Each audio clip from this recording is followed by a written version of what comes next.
حزب کوردستانیەکان لەسەر ئاستی بەرپرسی یەکەم کۆبوونەوە.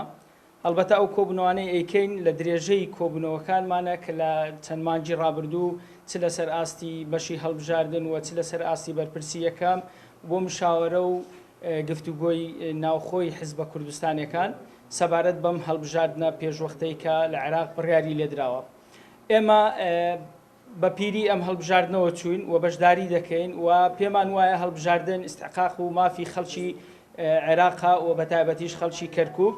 هەمووشتان دەزانن لە کەرکووک بارێکی تایبەت هەیە. ئێمە بە ئومێدین ئەم هەڵبژاردنە کۆتایی بەم بارە نائاسایی و بارە سەربازیەی کە لە کەرکووک هەیە بهێنێ و ئیستحقاقی هەڵبژاردن بۆ هەر پێکهاتەیەک بۆ هەر نەتەوەیەک ڕەچاو بکرێ و ئەو پۆستە ئیداریانەی کە لە پارێزگای کەرکووک هەیە دەرئەنجامی ئەم هەڵبژاردنە تەحکومی پێ بکات. کۆبوونەوەکانمان درێژەی ئەبێت چاودێری ڕەوشی هەڵبژاردن و بڕیار و ڕاستپاردەکانی کۆمیسیۆنی باڵای هەڵبژاردنەکەین بۆ هەر ئەگەرێک حزب کوردستانیەکان ئامادەکاریان کردووە.